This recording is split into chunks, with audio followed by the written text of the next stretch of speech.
Well, joining us now, President Trump's personal attorney, former New York City Mayor Rudy Giuliani, and federal prosecutor.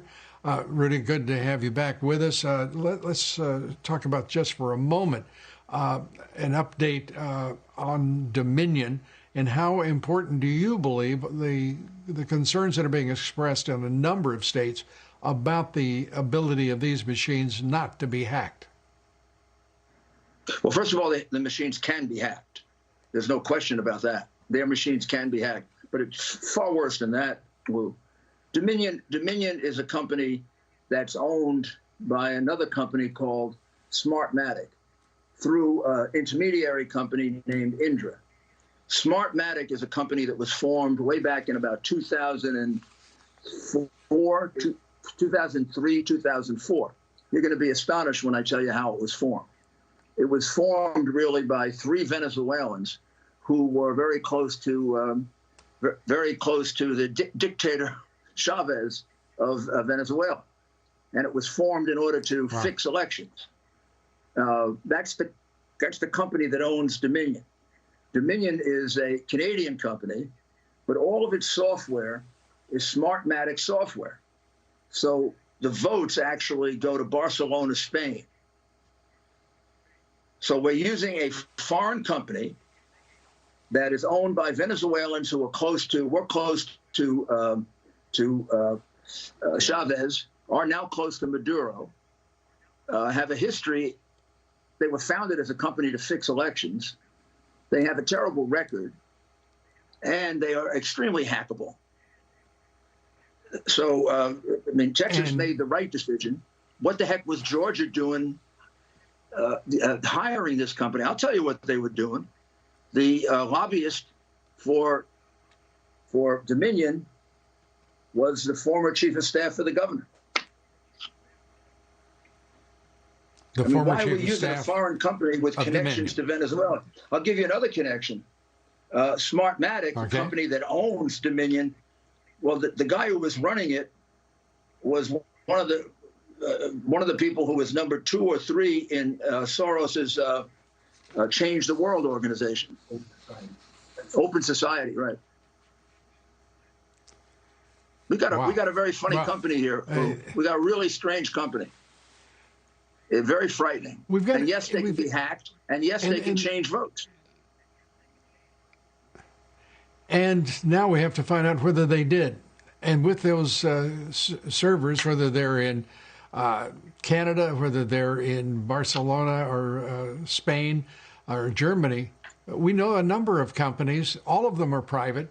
5 of the top voting companies in this country, at least if they're not in this country, they're processing our votes in this country. They comprise 90% of all of the election voting market in this country. It's stunning, and they're private firms, and very little is known about their ownership beyond what you're saying about Dominion. It's very difficult to get a handle on just who owns what and how they're being operated. And by the way, the states, as you well know now, they have no ability to audit meaningfully the votes that are cast, because the servers are somewhere else and are considered proprietary, and they won't touch them. It won't permit them being touched. So it's really, so how do you proceed now? Well, I mean, I'm working on the part of the case which is demonstrating how many illegal votes were cast, and I'm way beyond the margin that I need in Pennsylvania or Michigan to overturn the vote there. We're up to about 623,000 unlawful ballots in Pennsylvania and about 320 unlawful ballots in Michigan. And in Michigan, of course, we have a couple of extraordinary witnesses, one of whom was a Democrat who worked for 30 years for the city of Detroit, who will explain that she started getting trained in how to cheat in September of 2020. They'll also testify to 100,000 ballots being shipped in about 4 in the morning after they had stopped counting. And they got into a panic because they thought they had made up the lead and Trump was still ahead by 120,000 votes. So they brought these ballots in cars that had and trucks that had out-of-state license plates. They piled them on the tables, and from the witnesses that were there, from whom we have affidavits, every single vote was for Biden, and the ballots looked totally fraudulent. Only one person voted for, rest of the ballot empty. Nobody bothered to look or check whether or not the envelope was valid. They just threw it away immediately. There was no Republican observer, as the law of Michigan requires, and it's a misdemeanor not to do it. So I can't see these 100,000 votes standing, plus about 140,000 more that were counted deliberately out of the sight of any Republican who could check the validity of the ballot. And I think that number will go up. When we began in Pennsylvania, we only had like about 130. We're now at 632,000. This was a stolen election, Lou. I know the phony elites don't want to hear it, but this was a stolen election. The same pattern exists in Nevada, Arizona, Georgia, Wisconsin. And I think Rudy, the fact of the matter is this looks to me like it may be, and I say maybe, I'm not suggesting it is.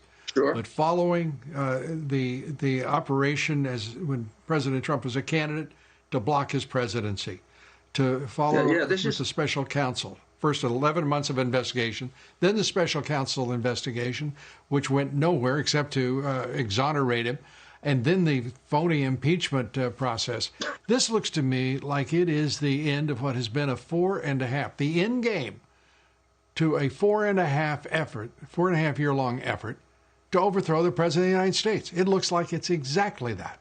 That there is these are all parts of a piece here. Well, it's impossible that in 10 different crooked Democratic cities, on the morning of the election, every single one of those Democratic leaders woke up and said, we're going to block the Republicans from seeing any of the mail ballots. Since whenever we count absentee ballots, we know that we have to have a Republican and a Democratic representative.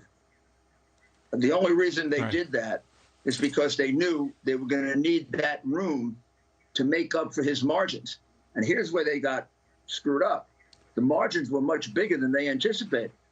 They were figuring they had to make up a couple 100,000 votes in Pennsylvania, maybe 100,000 in Michigan, maybe 80 or 90,000 in Wisconsin.